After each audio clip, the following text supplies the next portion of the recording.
Hello student, जैसा कि पिछली क्लास में हमने माध्य का टॉपिक किया था, आज हम नया टॉपिक करेंगे। टॉपिक है त्रिकोणमितीय अनुपात। ठीक है भाई, एक चैप्टर है आपका त्रिकोणमितीय अनुपात। ठीक है, उसमें इतना सही है, अगर आप इस टेबल को अच्छे तरीके से समझ जाओगे तो उसके बाद में सारे के सारे क्वेश्चन हो जाएंगे। ठीक है, तो देखो इसमें अपने सबसे पहले टेबल को समझते हैं। टेबल में देखो त्रिकोणमितीय अनुपात सबसे पहले होते हैं कौन कौन से। एक तो होता है साइन थीटा, एक होता है साइन थीटा, एक होता है कोस, एक होता है टेन, एक होता है कोट, एक होता है सेक और एक होता है कोसेक।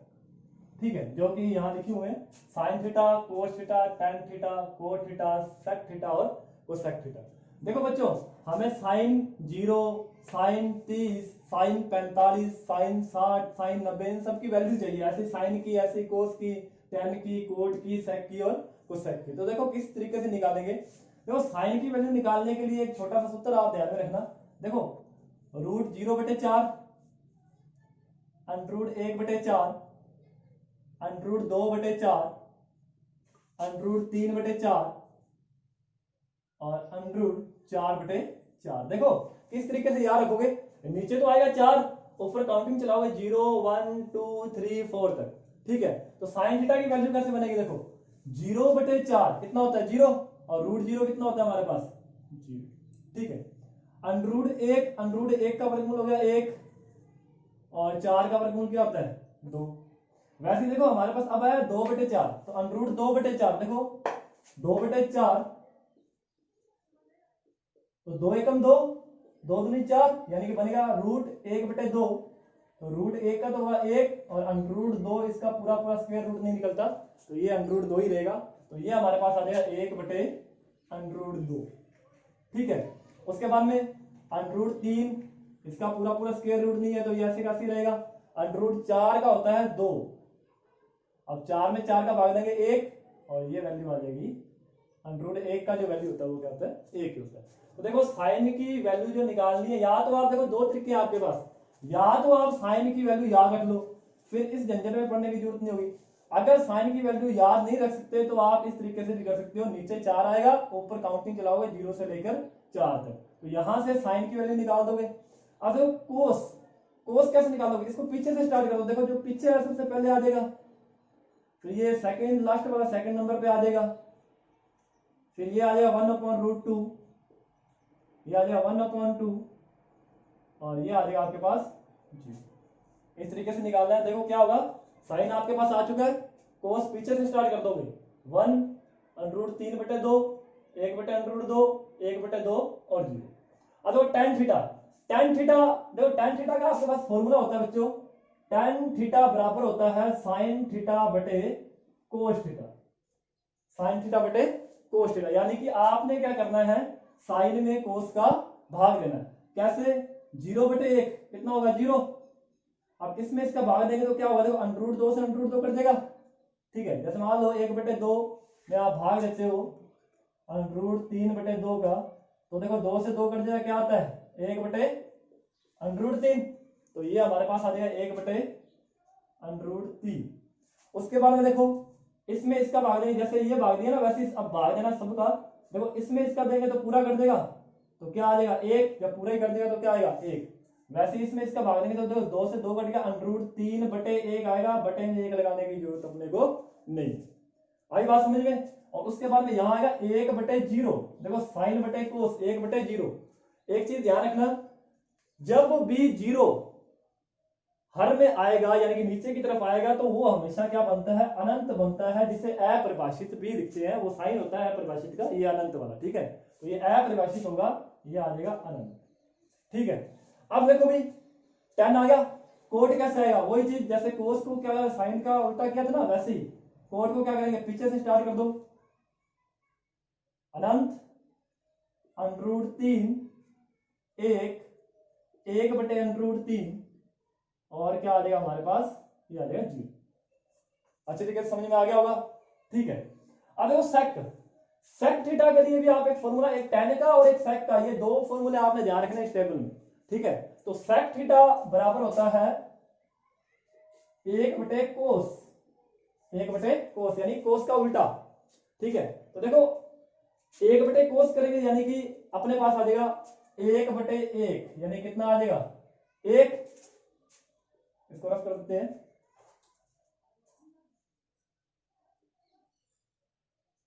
ठीक है, अभी बताया था sec थीटा बराबर 1/कोस। तो देखो कोस की वैल्यू रखी 1/1, क्या आ गया 1 आ गया। वैसे 1 बटे में √3/2 रखेंगे। इस तरीके से याद नहीं रख समझना चाहते ना, तो इसको उल्टा कर दिया करो। ऐसे जैसे √3/2 है तो उसको उल्टा कर दो, 2/√3 हो जाएगा। अब 1 का उल्टा करोगे तो वो तो 1 ही रहेगा ना, तो वैसे ही इसको उल्टा कर दो। ये क्या आ जाएगा 2/√3। इसको उल्टा करोगे √2/1, ये √2 बटे में 1 लगाने की जरूरत नहीं है, √2/1 आएगा, नीचे 1 लगाने की जरूरत नहीं।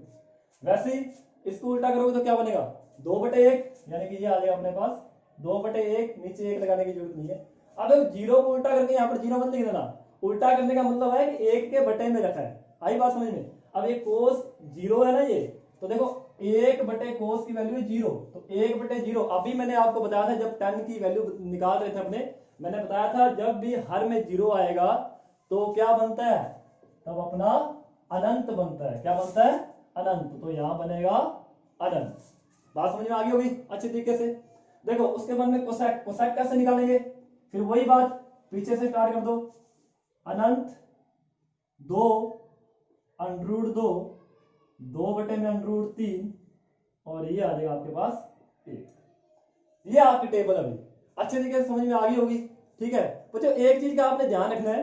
देखो एक तो आपने साइन का, एक tan का और एक sec का, इन तीनों वैल्यू को आपने ध्यान में रखना है सिर्फ। और जो c से स्टार्ट हो रही है ना, देखो c से cos स्टार्ट हुआ, c से cos स्टार्ट हुआ और c से cosec स्टार्ट हुआ, ये तीनों जो है वो ऊपर वाली क्या होगी उल्टी होगी। अगर ध्यान में ना आए मान लीजिए पेपर में आप भूल जाओ तो ध्यान रखना जो c से स्टार्ट होती है ना वो पीछे होती है। साइन cos का अपोजिट है, ठीक है, tan cot का, और sec जो है वो किसका है cosec का। तो बच्चों ये आपकी टेबल है, इस टेबल को एक बार देख लो फिर अपने इसके क्वेश्चन करते हैं। अब देखो इसके क्वेश्चन के ऊपर बात करते हैं कि पेपर में इसका क्वेश्चन कैसे पूछा जाएगा। देखो ज्यादातर इसका जो क्वेश्चन आएगा ना वो 1 नंबर में आएगा। ठीक है, तो जैसे मान लो एक क्वेश्चन आएगा आपके पास, आपको कहेगा 2 sin 60 की वैल्यू ज्ञात करनी है, यानी 2 sin 60 का मान आपने क्या करना है ज्ञात करना है। तो देखो 2 sin 60 का मान कैसे ज्ञात करोगे, देखो 2 तो हमारे पास आई, sin 60, sin 60 का मान क्या, देखो sin 60 कितना है √3/2 है ना, तो यहां पर sin 60 की वैल्यू रख देंगे √3/2। देखो 2 से 2 कर देगा, ये आपका आंसर आ जाएगा √3। इस तरीके से आपका आंसर आ जाएगा। ठीक है, और क्वेश्चन की बात करते हैं, और किस तरीके का इसका क्वेश्चन आएगा। मान लो कोई स्क्वायर में आ गया, जैसे इस तरीके से आ जाएगा, आपको कहेगा 3 10 स्क्वायर 45 और sin स्क्वायर 30, कुछ भी आ सकता है। ठीक है, इस तरीके से कोई क्वेश्चन आ गया आपके पास, तो देखो इस क्वेश्चन को किस तरीके से करेंगे। देखो 3 अपने पास है, tan 45, tan 45 का मान होता है 1, और इसके ऊपर स्क्वायर लगाइए तो स्क्वायर लगा दो, tan 45, देखो ये लिखा हुआ tan 45 कितना है 1। देखो अगर आपको पेपर में याद, अगर आपकी अच्छी प्रैक्टिस है फिर तो आपको वहां टेबल बनाने की जरूरत नहीं है, नहीं तो आप रफ करके जहां करोगे वहां पर सबसे पहले टेबल बना के देख लेना सारी वैल्यू, उसके बाद में जो क्वेश्चन है पूछिए उसको पुट कर देना। ठीक है, तो देखो tan 45 की वैल्यू कितनी है, tan 45 की वैल्यू है 1। ठीक है, sin 30, sin 30 का मान देखो sin 30 1/2, यहाँ पर sin 30 का मान रखेंगे 1/2, ये आ जाएगी इसकी स्क्वायर। तो ये आ गया 3, 1 की स्क्वायर 1, अब 1 की स्क्वायर 1 और 2 की स्क्वायर 4, तो गुना करेंगे 3 एकम 3/4, तो ये आपका आंसर आ जाएगा 3/4। बहुत सिंपल सी बात है, बस क्वेश्चन देगा आपने सिर्फ वैल्यू पुट करनी है अंदर, वैल्यू पुट करते ही आपका आंसर आ जाएगा। भाई इसके लिए जरूरी ये है कि आपको ये टेबल आनी चाहिए। अगर आपको ये टेबल आएगी ना तो अगर क्वेश्चन 1 का है चाहे 2 का है चाहे 3 का है, आपका क्वेश्चन पूरा सही हो जाएगा। ठीक है, तो मेन जो इस चैप्टर में चीज है वो ये टेबल है। ठीक है, ये टेबल आपको आनी चाहिए अच्छी तरीके से। ठीक है, अब देखो पहले इसको देख लो अच्छे तरीके से, फिर एक क्वेश्चन और कर लेते हैं इसका। देखो एक एग्जांपल की और बात कर लेते हैं।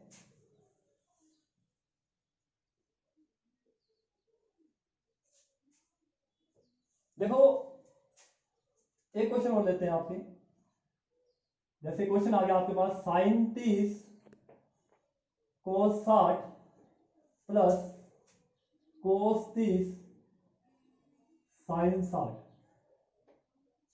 ठीक है, तो देखो साइन 30 वही टेबल में से आपने वैल्यू देखनी है। साइन 30 की वैल्यू होती है 1/2। कोस 60 की वैल्यू आपके पास 1/2।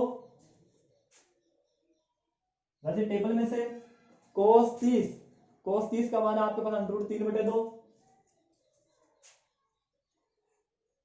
और साइन 60 का मान भी आपके पास √3/2। तो सारे के सारे मान यहां रख देंगे।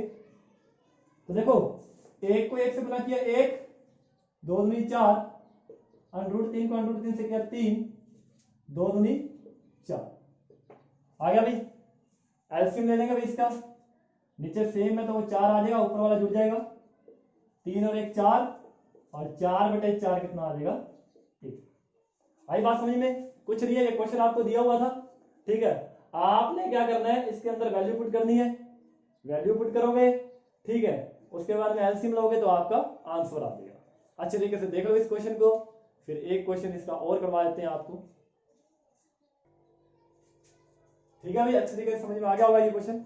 ठीक है, अब एक क्वेश्चन और कर लेते हैं। देखो एक क्वेश्चन है इस ट्रिग्नोमेट्रिक्स रेशियो में, बच्चों को काफी दिक्कत रहती है इस क्वेश्चन में। ठीक है, कई बार गलती करते हैं, तो वो क्वेश्चन मैं थोड़ा सा करवा देता हूं आपको।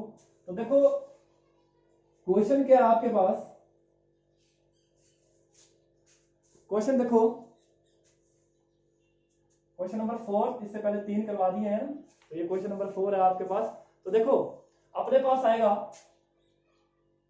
देखो ये जो क्वेश्चन मैं आपको करवा रहा हूं ना, तो देखो इस क्वेश्चन में क्या है कि भाई एकदम बच्चे क्या करते हैं कि शुरू में तो क्वेश्चन को सही करते हैं, लेकिन आखिर में जाके क्या करते हैं, इसमें गलती करते हैं। तो क्वेश्चन अपने पास है cos 45 sec 30 प्लस में cosec 30। ये क्वेश्चन है आपके पास। ठीक है, तो देखो cos 45 बटे में sec 30 प्लस में cosec 30। तो किस तरीके से करोगे, थोड़ा सा ध्यान से देख लेना इस क्वेश्चन को। जो cos 45 का मान टेबल में आपको लिख के दिया हुआ है 1/√2। ठीक है, sec 30 का मान आपको दिया हुआ है, देखो कितना दिया हुआ है 2/√3। और cosec 30 का मान होता है आपके पास 2। ये लिखा हुआ है देखो, cosec 30 ये आपको दिया हुआ है 2। देखो करना किस तरीके से, ये आपको दिया हुआ है 1/√2। अब देखो सबसे पहले आपने एलसीएम लेना है। एलसीएम किस तरीके से लेते हो आपको पता ही है, नॉर्मल सी बात है, जिसके नीचे कुछ नहीं 1 लगा दो, मल्टीप्लाई कर दो √3 और क्रॉस मल्टीप्लाई कर दो। 1 को 2 से किया 2 और √3 को 2 से किया तो 2√3। ठीक है, अब देखो क्या करोगे, 4 स्टेप होते हैं, बाहर वालों को आपस में गुना करते हो, अंदर वालों को आपस में गुना करते हो, ये ऊपर चल जाएगा ना, तो 1 को √3 से गुना कर देंगे और ये आपके पास आ जाएगा √2, 2 + 2√3। तो देखो बच्चों क्या होगा, इसको इससे गुना किया, क्या आ गया √3 √2। क्या इन दोनों में से कुछ कॉमन आ रहा है? आप कहोगे सर नहीं आ रहा, सॉरी आ रहा है, 2 कॉमन आ रहा है ना, तो 2 यहां से अपने क्या कर लेंगे, कॉमन ले लेंगे।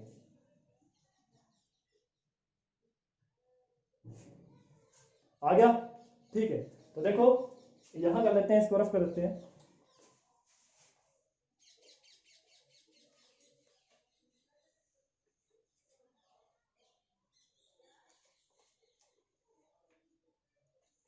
देखो बच्चों क्या हो गया, ये हमारे पास आएगा √3, नीचे आएगा 2√2, 1 + √3 है, इसको अपना √3 + 1 भी लिख सकते हैं। देखो अभी परमेगन करेंगे ना, अगर 1 + √3 होगा तो 1 - √3 से ऊपर नीचे गुना करना पड़ेगा, माइनस में आ जाएगा, क्वेश्चन तो हो जाएगा, फिर माइनस ऊपर से कॉमन लेना पड़ेगा, क्वेश्चन को करना पड़ेगा। इससे बढ़िया है कि आप पहले ही जो बड़ी संख्या होती है उसको आगे लिख लिया करो। ठीक है, क्वेश्चन आसान रहता है। तो देखो √3 + 1 अपने पास है, √3 + 1 है, तो परमेगन करेंगे तो क्या करते हैं, सेम अंक लिखते हैं, बीच का साइन चेंज करते हैं, ए प्लस है तो यहाँ पर क्या आ जाएगा माइनस, यानी कि ए प्लस बी और ए माइनस बी की जो फॉर्म है वो अपने को बनानी पड़ती है, नीचे बनानी होती है ना। तो ये चीज आ जाएगी अपने पास। तो देखो ऊपर आ जाएगा अंडरूट तीन माइनस एक बटे में हमारे पास क्या आएगा, देखो देखो दो अंडरूट दो तो पड़ा ही है, ठीक है, ए प्लस बी ए माइनस बी, तो देखो ए प्लस बी ए माइनस बी, ये हमारे पास आ जाएगा ए की स्क्वायर माइनस बी की स्क्वायर। ये देखो इसका ये सरसमिका होती है ए प्लस बी और ए माइनस बी। तो देखो ए की स्क्वायर यानी कि अंडरूट तीन की स्क्वायर माइनस बी की स्क्वायर यानी कि 1 की स्क्वायर। तो देखो क्या आ जाएगा अंडरूट तीन माइनस एक। देखो बच्चों हमारे पास आएगा, ये तो पड़ेगा दो अंडरूट दो, ये कितना हो गया अंडरूट तीन की स्क्वायर तीन और एक की स्क्वायर कितना हो गया एक। आई बात समझ में?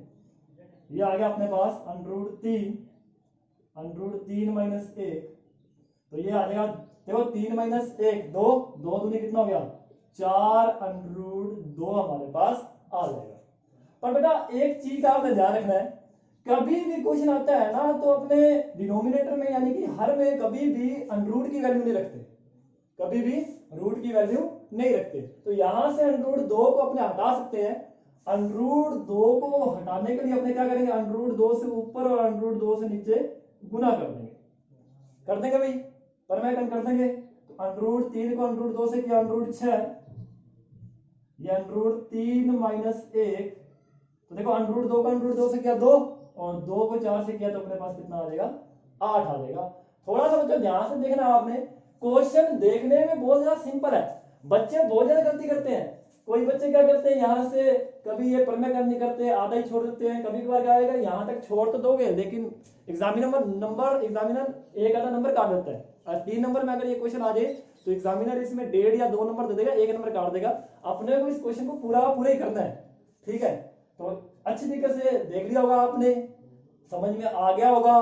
बाय द वे फिर भी अगर समझ में ना आया हो तो आप वीडियो को रिवर्स करके देख सकते हो। धन्यवाद।